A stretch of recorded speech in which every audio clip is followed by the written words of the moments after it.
ಬೆಂಗಳೂರಿಗರೇ ಹುಷಾರ್, ಹೆಚ್ಚಾಗ್ತಾ ಇದೆ ಡೆಂಗ್ಯೂ ಆರ್ಭಟ. ಬೆಂಗಳೂರಿನಲ್ಲಿ ಡೆಂಗ್ಯೂಗೆ 27 ವರ್ಷದ ಯುವಕನೊಬ್ಬ ಬಲಿಯಾಗಿರುವ ಘಟನೆಯಾಗಿದೆ. ಬಿಬಿಎಂಪಿ ಹೆಲ್ತ್ ಆಡಿಟ್ನಲ್ಲಿ ಆತಂಕಕಾರಿ ಸಂಗತಿ ಬಯಲಾಗಿದೆ. ಕಗದಾಸಪುರದ ಯುವಕನ ಸಾವನ್ನ ಬಿಬಿಎಂಪಿ ಖಚಿತಪಡಿಸಿದೆ. ಡೆಂಗ್ಯೂಯಿಂದ 27 ವರ್ಷದ ಕಗದಾಸಪುರದ ಯುವಕ ಮೃತಪಟ್ಟಿದ್ದು, ಬೆಂಗಳೂರಿನಲ್ಲಿ ಹೊಸದಾಗಿ 213 ಡೆಂಗ್ಯೂ ಪ್ರಕರಣಗಳು ಪತ್ತೆಯಾಗಿವೆ. ಮಹಿಳೆಯರಲ್ಲಿ ಮತ್ತು ಮಕ್ಕಳಲ್ಲಿ ವೇಗವಾಗಿ ಹರಡ್ತಾ ಇದೆ ಡೆಂಗ್ಯೂ. ಜೊತೆಗೆ ಡೆಂಗ್ಯೂ ಸೋಂಕಿಗೆ ಹೆಚ್ಚಾಗಿ ತುತ್ತಾಗ್ತಾ ಇದ್ದಾರೆ ಗರ್ಭಿಣಿಯರು. ಹೀಗಾಗಿಯೇ ಎಚ್ಚರ ವಹಿಸುವಂತೆ ಬಿಬಿಎಂಪಿ ಅಧಿಕಾರಿಗಳ ಸೂಚನೆ. ಈಗಾಗಲೇ 27 ವರ್ಷದ ಕಗ್ಗದಾಸಪುರದ ಯುವಕ ಡೆಂಗ್ಯೂಯಿಂದ ಮೃತಪಟ್ಟಿರುವುದಾಗಿ ಬಿಬಿಎಂಪಿಯ ಹೆಲ್ತ್ ಆಡಿಟ್ ಬಹಿರಂಗಪಡಿಸಿದೆ. ಈ ಆತಂಕಕಾರಿ ಸಂಗತಿ ಈ ಹೆಲ್ತ್ ಆಡಿಟ್ ರಿಪೋರ್ಟ್ನಲ್ಲಿ ಬಯಲಾಗಿದೆ.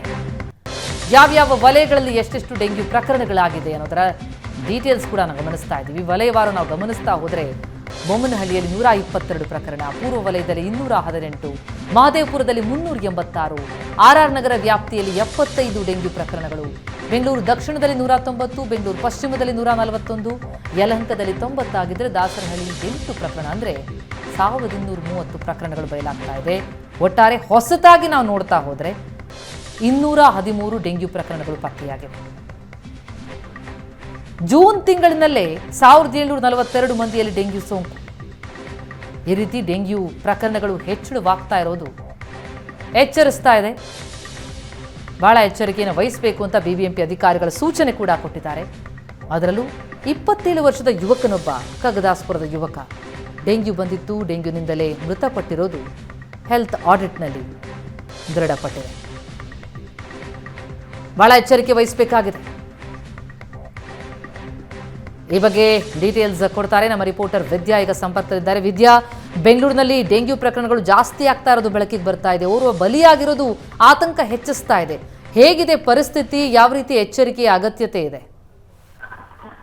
ಪ್ರತಿಭಾ, ನಿಜಕ್ಕೂ ಕೂಡ ಎಲ್ಲರೂ ಎಚ್ಚರಿಸಿಕೊಳ್ಬೇಕಾಗತ್ತೆ. ಯಾಕಂದ್ರೆ ಈಗ ಮಳೆಗಾಲ ಶುರುವಾಗಿರೋದ್ರಿಂದಾಗಿ ರಸ್ತೆಗಳಲ್ಲಿ ಅಲ್ಲಲ್ಲಿ ನೀರು ಶೇಖರಣೆ ಆಗುತ್ತೆ, ಮನೆಯ ಬಳಿಗಳಲ್ಲಿ ನೀರು ಶೇಖರಣೆ ಆಗುತ್ತೆ. ನೀರನ್ನ ಅವರೇನಾದ್ರೂ ಸರಿಯಾದ ರೀತಿಯಲ್ಲಿ ನೀರನ್ನ ತೆರವು ಮಾಡಲಿಲ್ಲ ಅಂತ ಹೇಳಿದ್ರೆ ಅಲ್ಲಿ ಸೊಳ್ಳೆಗಳ ಉತ್ಪತ್ತಿಗೆ ಕಾರಣ ಆಗುತ್ತೆ. ಈ ಹಿನ್ನೆಲೆಯಲ್ಲಿ ಈಗ ಆಲ್ರೆಡಿ ಒಂದು ಡೆಂಗ್ಯೂ ಪ್ರಕರಣ ದಿನದಿಂದ ದಿನಕ್ಕೆ ಹೆಚ್ಚಾಗ್ತಾ ಇದೆ. ಅದರ ಜೊತೆಗೆ ಆತಂಕ ಮೂಡಿಸಿರುವಂತದ್ದು ಬಿಬಿಎಂಪಿ ವ್ಯಾಪ್ತಿಯಲ್ಲಿ 2 ಡೆಂಗಿಗೆ ಬಲಿಯಾಗಿದ್ರು. ಅದರಲ್ಲಿ ಒಂದು ಡೆಂಗಿಯಿಂದಲೇ 27 ವರ್ಷದ ಯುವಕ ಬಲಿಯಾಗಿದ್ದಾನೆ ಅನ್ನುವಂತಹ ದೃಢೀಕರಣವನ್ನ ಈಗಾಗಲೇ ಬಿಬಿಎಂಪಿ ಆರೋಗ್ಯ ಇಲಾಖೆ ಕೊಟ್ಟಿದೆ. ಅದರ ಜೊತೆಗೆ ಇನ್ನೊಬ್ರು 80 ವರ್ಷದ ವೃದ್ಧೆ ಬಲಿಯಾಗಿದ್ರು. ಸೊ ಇದು ಅವರಿಗೆ ಕ್ಯಾನ್ಸರ್ ಇತ್ತು, ಆ ಕಾರಣಕ್ಕಾಗಿ ಅವರು ಬಲಿಯಾಗಿದ್ರು ಅನ್ನುವಂತಹ ಮಾತನ್ನ ಹೇಳ್ತಾ ಇದ್ರು. ಆದ್ರೆ ಇಲ್ಲಿಯವರೆಗೆ ಬೆಂಗಳೂರು ವ್ಯಾಪ್ತಿಯಲ್ಲಿ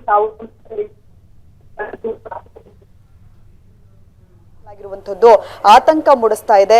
ಯಾರು ಕೂಡ ಎಚ್ಚೆತ್ಕೊಳ್ದೇ ಇರುವಂತದ್ದು ಕೂಡ ಇಲ್ಲೊಂದು ವಿಪರ್ಯಾಸ ಅಂತಾನೆ ಹೇಳಬಹುದು. ಯಾಕಂದ್ರೆ ಮಳೆಗಾಲ ಶುರುವಾದಾಗ ಡೆಂಗ್ಯೂ ಪ್ರಕರಣಗಳು ದಿನದಿಂದ ದಿನಕ್ಕೆ ಹೆಚ್ಚಾಗುವಂತದ್ದು ಸಾಮಾನ್ಯ. ಆದ್ರೆ ಈ ವರ್ಷ ಅತಿ ಹೆಚ್ಚು ಪ್ರಕರಣಗಳು ದಾಖಲಾಗ್ತಾ ಇರುವಂತದ್ದು ಸಾಕಷ್ಟು ಜನರಲ್ಲಿ ಆತಂಕ ಮೂಡಿಸಿದೆ. ಸ್ವಲ್ಪ ಫೀವರ್ ಬಂದ್ರು ಸಾಕು ಆಸ್ಪತ್ರೆಗಳ ಕಡೆ ಬಂದು ಜನ ಚೆಕ್ ಮಾಡಿಸ್ಕೊಳ್ತಾ ಇದ್ದಾರೆ. ಬೇರೆ ಬೇರೆ ಆಸ್ಪತ್ರೆಗಳಿಗೆ ಅವರು ಹೋದಂತ ಸಂದರ್ಭದಲ್ಲೂ ಕೂಡ ಅಲ್ಲಿ ಕಿಟ್ ಇಲ್ಲದೆ ಪರದಾಡುವಂತಹ ಸ್ಥಿತಿ ಕೂಡ ಇರುವಂತದ್ದು. ಈಗ ಆಲ್ರೆಡಿ ಬಿಬಿಎಂಪಿ ಅಧಿಕಾರಿಗಳು ಹೇಳಿರುವಂತಹ ಪ್ರಕಾರ 30,000 ಕಿಟ್ಗಳಿಗೆ ಡೆಂಗ್ಯೂ ಪ್ರಕರಣವನ್ನ ಚೆಕ್ ಮಾಡುವಂತಹ ಕಿಟ್ಗಳಿಗೆ ಈಗ ಆಲ್ರೆಡಿ ನಾವು ಮನವಿಯನ್ನ ಸಲ್ಲಿಸಿದೀವಿ. ಅವು ಬಂದ ತಕ್ಷಣ ಎಲ್ಲರಿಗೂ ಕೂಡ ಡೆಂಗ್ಯೂ ಚೆಕ್ ಮಾಡುವಂತಹ ಕೆಲಸವನ್ನ ಮಾಡ್ತೀವಿ ಅನ್ನುವಂತಹ ಮಾತನ್ನ ಹೇಳ್ತಾ ಇದ್ದಾರೆ. ಆದ್ರೆ ನಾವು ಸರ್ಕಾರಿ ಆಸ್ಪತ್ರೆಗಳಲ್ಲಿ ಹೆಚ್ಚಿನ ಸಂಖ್ಯೆಯಲ್ಲಿ ಡೆಂಗ್ಯೂ ಪ್ರಕರಣಗಳು ಕಂಡು ಬರ್ತಾ ಇದೆ. ಅದರಲ್ಲೂ ಕೆಸಿ ಜನರಲ್ ಆಸ್ಪತ್ರೆಯಲ್ಲಿ ಇಲ್ಲಿಯವರೆಗೂ ಕೂಡ 22 ಕೇಸ್ಗಳು ಈಗ ಆಲ್ರೆಡಿ ದಾಖಲಾಗಿರುವಂತದ್ದು. 22 ಜನರಿಗೆ ಟೆಸ್ಟ್ ಮಾಡಲಾಗಿದೆ. ವಿದ್ಯಾ, ಮತ್ತೆ ಸಂಪರ್ಕಿಸ್ತೀನಿ.